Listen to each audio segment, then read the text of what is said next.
السلام علیکم۔ میں ہوں ابو مصعب اور آپ دیکھ رہے ہیں میرے خیال میں۔ یہ ہیں مولانا فضل الرحمان صاحب، جمعیت علماء اسلام کے امیر، اور یہ ہے ڈاکٹر اسرار احمد، تنظیم اسلامی کے بانی، اور یہ ہے حکیم محمد سعید، ہمدرد فاؤنڈیشن کے صدر۔ اپنے نظریات کے اعتبار سے تینوں ہی بالکل الگ الگ مکتبہ فکر کے حامی ہیں، اور پاکستان کے سنجیدہ لوگوں میں ان کا شمار ہوتا ہے، جن سے غیر ذمہ دارانہ بات نکلنا بعید از قیاس لگتا ہے۔ لیکن حیرانگی کی بات ہے کہ مولانا فضل الرحمان صاحب تو خان صاحب کے سیاسی حریف ہیں، لیکن یہ دو حضرات جن کا مولانا صاحب کی تحریک سے تعلق ہی نہیں ہے، نہ ہی آپس میں ایک دوسرے سے تنظیمی تعلق ہے، انہوں نے 1996 میں ایسی کیا آفت آئی کہ عمران خان کے بارے میں یہودی ایجنٹ ہونے کی بات کی، جس کا آج تک مولانا فضل الرحمان صاحب اور اس کے حامی عمران خان پہ لیبل لگاتے ہیں، جبکہ یہ وہ وقت تھا جب عمران خان صاحب کو پیپلز پارٹی اور نون لیگ والے دونوں ہی سیاسی پارٹی جوائن کرنے کی دعوت دے رہے تھے، جبکہ عمران خان صاحب سیاست میں آنے سے انکاری تھے۔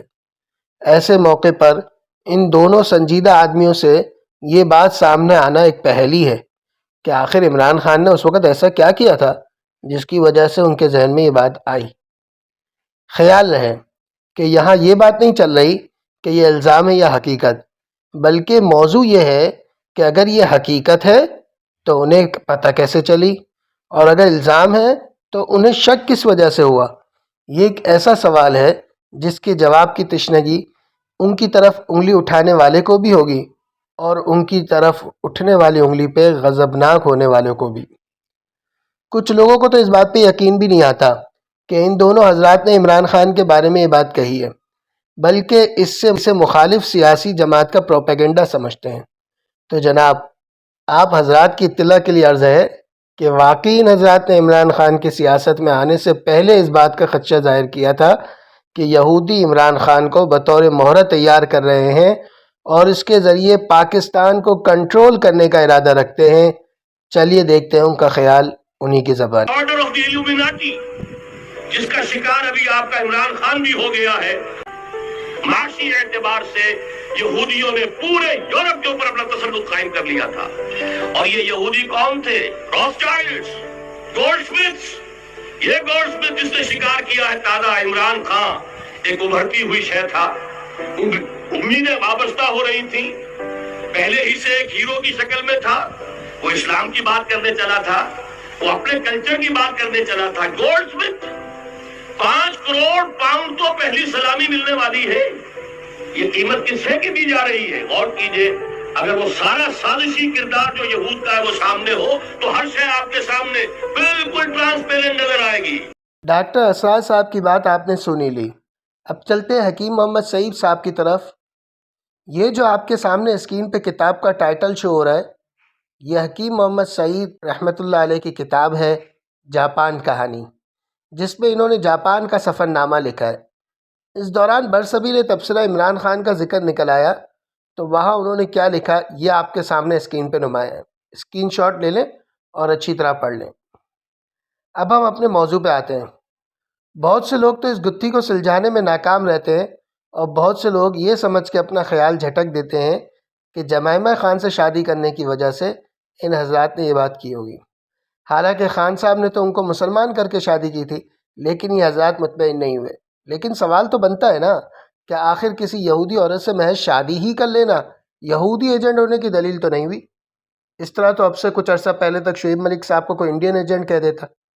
یوں تو ہر ایک ہی گھر کی اسٹیبلشمنٹ کا ایجنٹ ہوتا ہی ہے۔ تو یہ تو انتہائی ناکافی قرینہ تھا، جس کی وجہ سے ایسے سنجیدہ لوگوں کا امت کے درمیان ایک پیچیدگی چھوڑ دینا قابل اعتراض عمل ہے۔ اب سے کچھ عرصہ پہلے تک یہ سوال ایک پہیلی بنا کر میں مختلف مجالس میں کرتا بھی رہا، لیکن کوئی خاطر خواہ جواب نہ مل پایا۔ ڈاکٹر صاحب نے اپنی تقریر کے اندر گولڈ اسمتھ اور روتھشائلڈ خاندان کا ذکر کیا تھا، تو میں نے اسی سم سے تحقیق کرنا شروع کی تو پتہ چلا کہ دراصل جمائمہ جن کی وجہ سے عمران خان پہ یہ الزام لگتا ہے وہ کسی عام یہودی خاندان کی فرد نہیں ہے، بلکہ گولڈ اسمتھ خاندان کی فرد ہے۔ 2 جرمن خاندان روتھشائلڈ اور گولڈ اسمتھ، یہ دونوں کزن خاندان ہیں جن کی اولادوں کی آپس میں شادیاں بھی ہوتی رہتی ہیں۔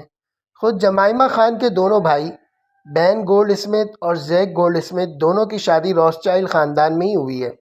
یہ دونوں خاندان بہت زیادہ مالدار خاندان ہیں۔ بینکنگ کے نظام کو متعارف کرانا، بڑی بڑی قوتوں کو سودی قرضے فراہم کرنا اور اپنے قرضوں کے دائروں میں لے کر ان سے اپنے سیاسی مقاصد حاصل کرنا ان خاندان کے بڑے کارناموں میں شمار ہوتا ہے۔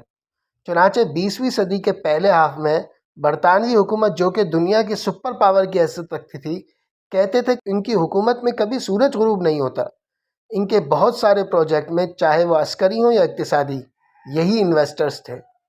اس وقت برطانیہ نے ایک بڑی دنیا پر قبضہ کیا اور مسلمان قوتوں کو چھوٹی چھوٹی ٹکڑیوں میں بانٹ دیا، اور چونکہ یہ برطانیہ کی اقتصادیات اور سیاسیات کے اہم جز تھے، لہذا انہوں نے برطانیہ کے ذریعے اسرائیل کی بنیاد رکھی، بہت سے یہودی خاندانوں کو ادھر بسایا اور پیسہ پانی کی طرح بہایا، اور آج تک ان خاندانوں کے افراد اس سسٹم کے کسی بھی طریقے سے تبدیلی کے خلاف ہیں۔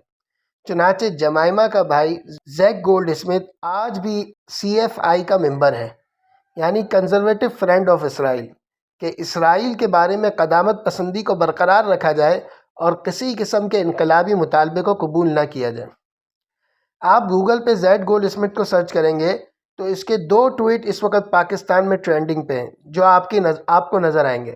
نمبر 1 یہ کہ وہ عمران خان کی موجودہ صورتحال کے بارے میں کافی پریشان ہے، اور نمبر 2 یہ کہ وہ فلسطین کے خلاف اسرائیلی جارحیت کے حامی ہیں۔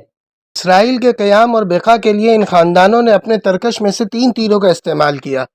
پہلا تیر تو ان کا مال تھا، اور دوسرا تیر ان کے مردوں کا سیاسی اور عسکری عہدوں کو کنٹرول کرنا، اور تیسرا تیر تھا ان کی عورتوں کا مختلف قوت کے اہم افراد کو کنٹرول کرنا۔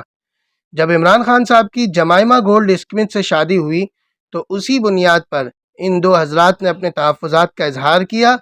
صرف معاملہ شادی کا نہیں تھا، بلکہ حکیم محمد سعید رحمۃ اللہ علیہ کے مطابق ان کو غیر معمولی میڈیا کوریج بھی دی جا رہی تھی، اور ڈاکٹر اسرار احمد کے مطابق شوکت خانم کے نام پر اربوں کی امداد بھی ان کو دی گئی۔